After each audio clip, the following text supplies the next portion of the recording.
The CFB is to empower you to reach your full potential and then pushing you to go one step further.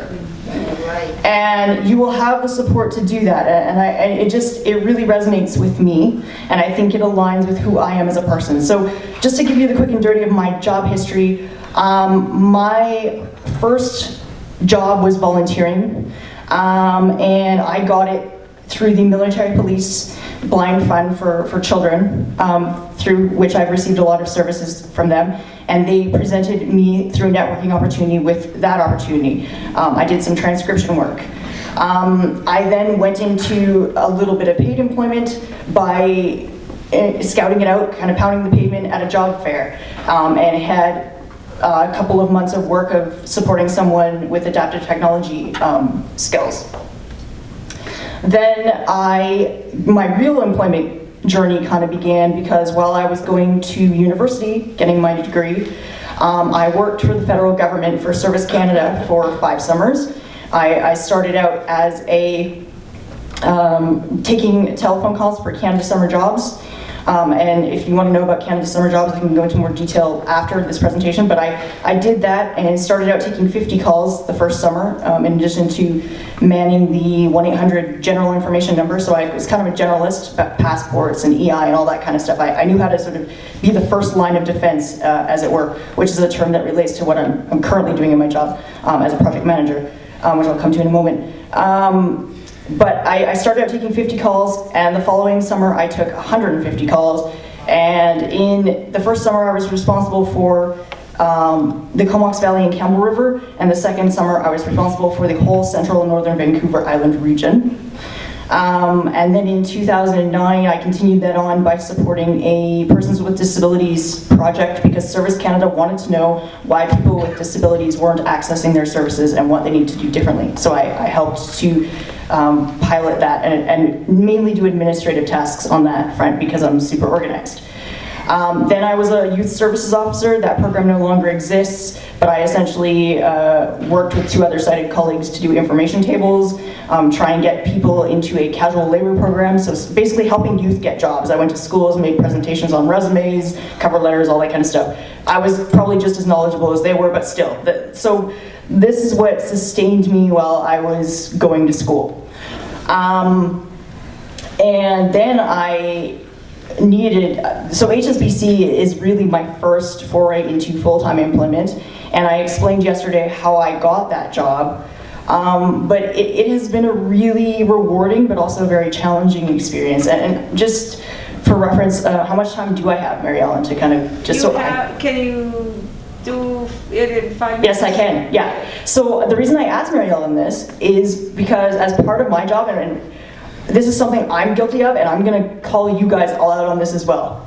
Blind people are the most tangential group of people I have ever met, and this will not bode well for you in the job market. If I am told by my employer, they'll say to me constantly, you need to be concise. You need to say this, but in less words. And so if I could recommend anything to future job seekers, work on the verbosity of what you're going to be speaking about, because if you go into the business line of work, they're going to cut you off. Whether you're done or not, whether you have a question or not, if it's 3 o'clock, they're going to their next meeting, you better be done. And it is currently 3 o'clock.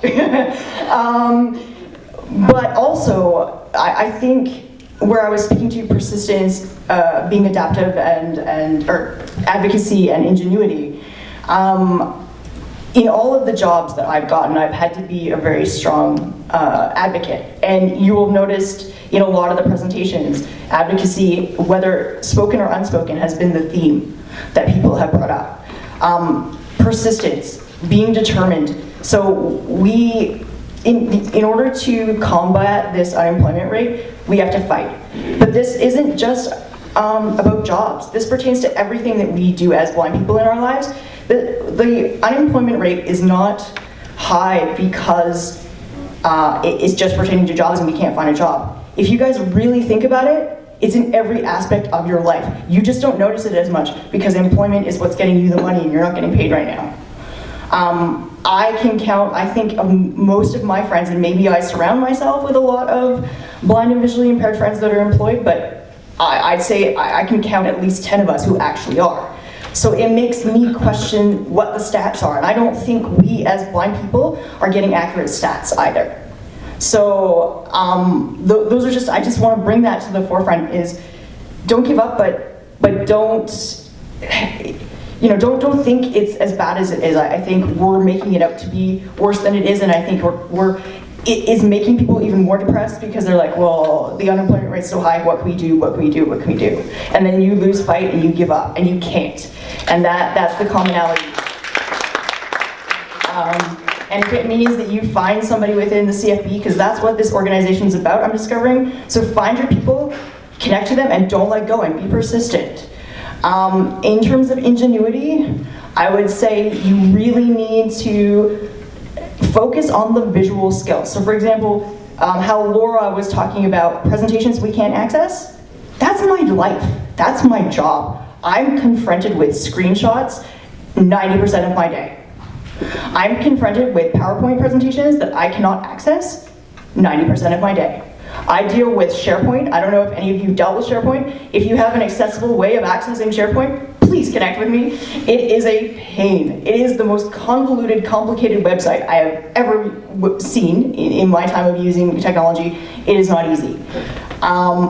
So I have to be resourceful. I have to rely on teammates. I have to, I piloted actually before I even knew about IRA, back in 2016, my manager said to me, hey, there's visual interpreters, signing interpreters. How come you guys don't have a visual interpreter? Why can't a signing interpreter be the same for you guys? So I actually took a signing interpreter, because it was less vetting through HSBC, and I said, hey, can you help me? And because they're so good at communicating, just by communicating with the deaf, they were able to repurpose that skill for me.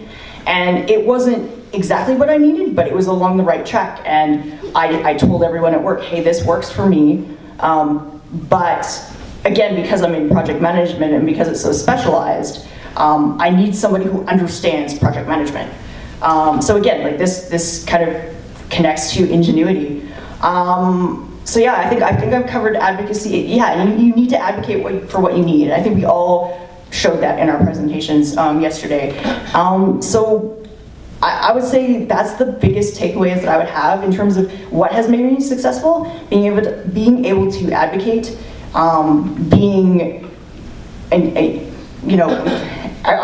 ingenuitive is not a word. I'm also a grammar nerd, so I'm trying to think of this word on the spot and I don't have it.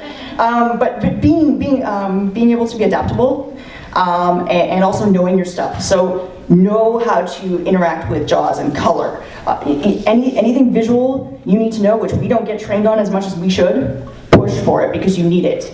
Everything that don't forget, we are living in a sighted world, and we are going to have to adapt to it forever and ever, and we can push for as much accessibility as we want, but in the end, we have to work with what we've got, and we have to adapt to it, and so that's what I encourage. And we're at 3:04 and I'm done.